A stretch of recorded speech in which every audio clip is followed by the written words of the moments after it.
Hello and welcome to the video. This is just going to be a video that's going up on YouTube. Not doing a Spotify podcast episode with this one. I promise I will get out the Pacific Division episode here sometime soon. I'll do that one eventually. I just haven't yet because life's been kind of weird lately. But yeah, coming up on the trade deadline in the NBA. It's only like a day and a half away, basically. Crazy things are happening already. I was planning on doing an episode this week. Well, not really an episode. I had the idea to record this video like a couple days ago because of the Ben Simmons situation. You know, a deal that may or may not happen regarding him. I just noticed that things were a little bit more interesting than I was thinking they were going to be come the trade deadline in regards to a Simmons deal happening. But then a bunch of other stuff happened today.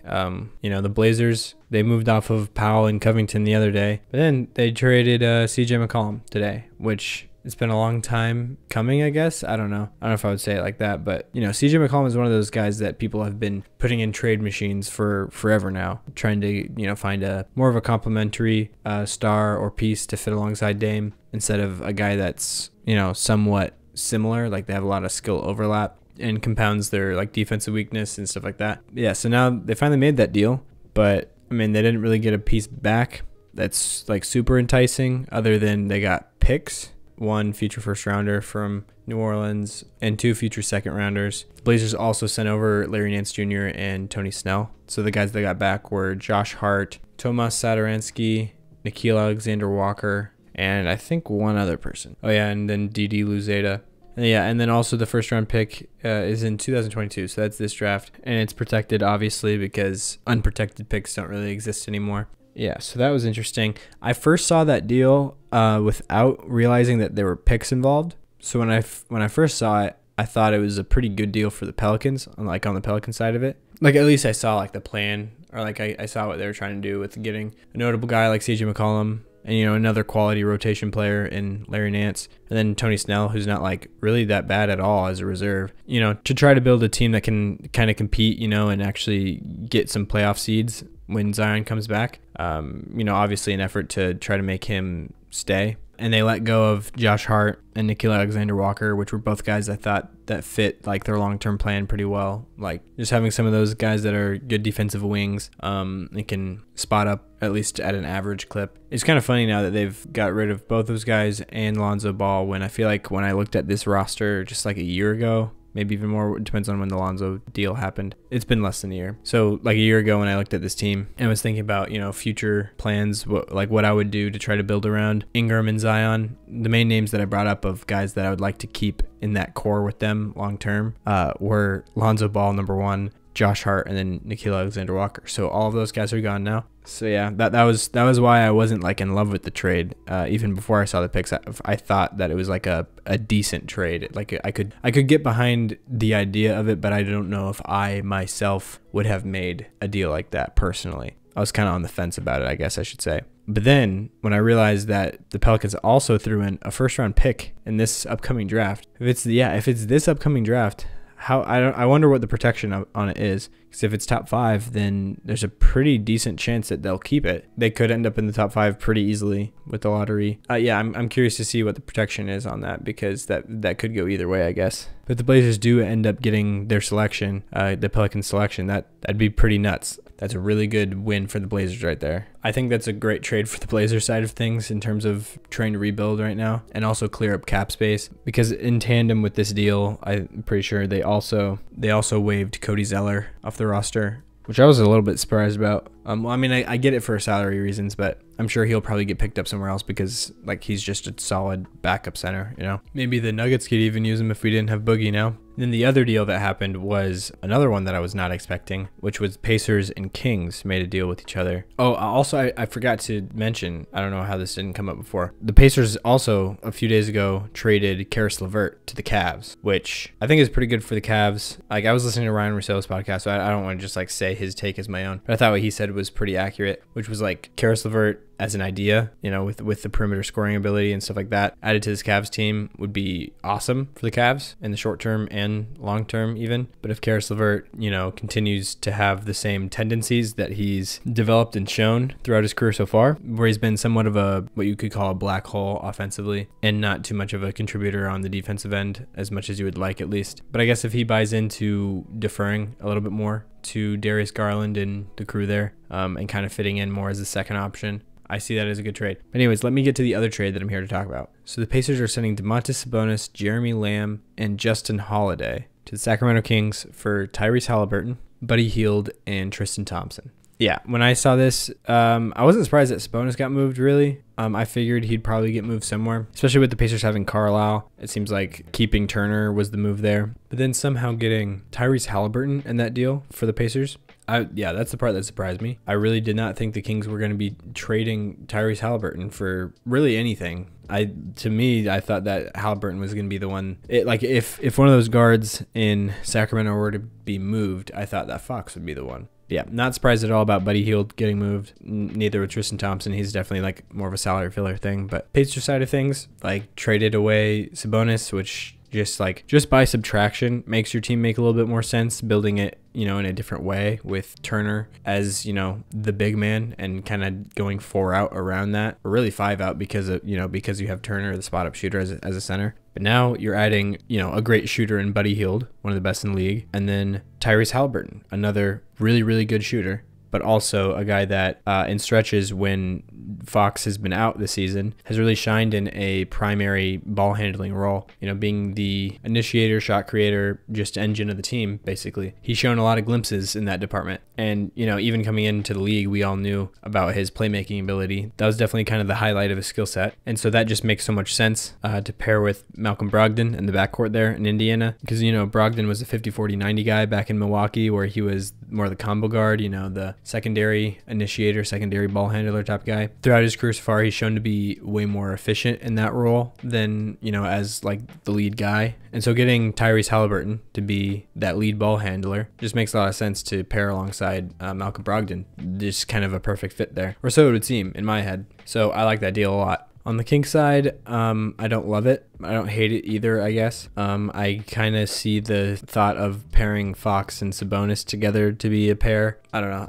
And also, you know, the Kings' big thing is they want to make the playoffs. So maybe that's their idea, trying to make a push for the playoffs this season. Get Sabonis as like a win now type of guy. But also, you know, a young enough piece to build around in the future as well. I just don't know about a Fox and Sabonis pairing long term. It doesn't like scream match made in heaven or anything like that, but you know, neither of them are great shooters. I don't know. It's kind of a boring pairing, to be honest. But who knows? Maybe they'll find a lot of success with it. I don't know. They traded away Buddy Hield. Well, they got back Justin Holiday, so good shooter, good 3-and-D guy. So that, yeah, will help on the defensive end as well.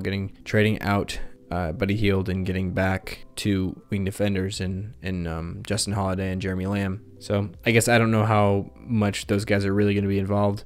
I'm guessing they probably will be, though, because of, I know that the Kings have made it like a organization-wide mission like this year to make the playoffs at any cost, because they don't want to break the record of the longest playoff drought in NBA history, because they're tied with the Clippers right now at 15 years. If they were to miss this year, they would pass the Clippers with 16 seasons consecutively missing the playoffs. But also talking about them in their, you know, in the next episode that I released for the podcast, so shouldn't spend too much time here. The thing I really wanted to talk about was Simmons. Yeah, I've been kind of pessimistic about like a Simmons deal happening. I don't know. It just kind of feels like at this point it's because it's been going on for so long. It's like nothing's going to happen, you know, especially with those big names, you know, that Daryl Morey has been acting like they're going to get this whole time with Harden and Dame and Beal, those kinds of guys. Those were, I mean, if I'm not mistaken, I feel like those were the 3 biggest names brought up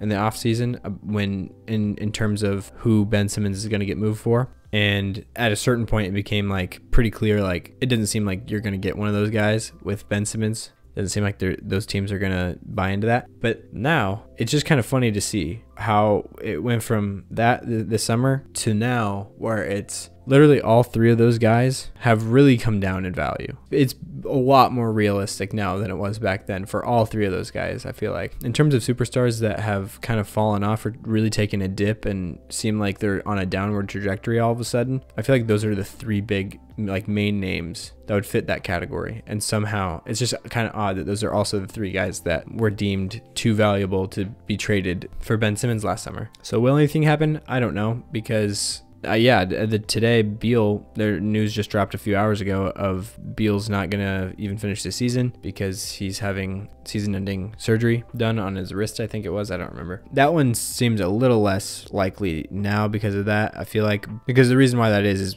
because Joel Embiid is having such an amazing season right now, and the Sixers as a whole is performing, pretty well, winning games, and there's some pieces around Embiid that have really stepped up, like Seth Curry and especially like Tyrese Maxey, that it seems kind of foolish to waste this prime season of Embiid's career when you don't really know. There's not any more promised. That's for sure. You don't know how many more of those that you're going to get with Embiid being so injury prone throughout his whole career. Having that Ben Simmons asset just sitting there, I just feel like there's a lot more pressure now to really cash that in for something and really make a run at it this year, especially with the East being as wide open as it is right now. It seems like nobody wants to be the number one seed in the East, and it makes sense for Brooklyn to get as low of a seed as possible because home court is really not an advantage for them in the postseason this year because Kyrie's only allowed to play away games. But and then one of those other guys I mentioned, Damien Lillard, Portland is just clearing out the whole house over there. Honestly, I could see it either way. I bet on probably that they're planning on keeping Dame, and they're just clearing out everything around him to kind of just try to rebuild around him on the fly right now. But also cashing in everything right now could lead someone to believe that maybe they'd be willing to trade Dame in for a younger piece with some picks attached, like a Simmons deal. Oh, also with Washington, I forgot to mention, and Beal, it makes a lot of sense for them to trade off of Beal because he'll be coming up on getting his Supermax deal signed within the next summer or two. I believe it might be even at the end of this season he's eligible. And that Supermax contract is going to put him at making $60 million in the last year, that fifth year of that deal, when he's like 32 or 33. And with the decline that he's been on this season, it just really seems like kind of murky waters whether Washington or really any team wants to commit that kind of money to him. So that's another one that does make sense for getting a deal done before his free agency hits, so they don't just lose the asset entirely. But like I said, with the season-ending surgery, that doesn't really make much sense anymore with Philadelphia side of things. And then finally, there's Brooklyn. There's been plenty of rumors lately that James Harden is unhappy there. He doesn't like the weather in Brooklyn, things like that. I don't know. So it doesn't really make much sense that he'd like Philly any more than he would like Brooklyn. But I don't know. He's friends with Daryl Morey, obviously, and we know that Morey was very close to making a deal for James Harden back when he was asking out of Houston last season. He was very close to trading Simmons for Harden. Rockets asked for a few more pieces on top of Simmons at a certain point. I guess Morey decided to decline it. Either that or the Rockets decided to go with Brooklyn's package instead.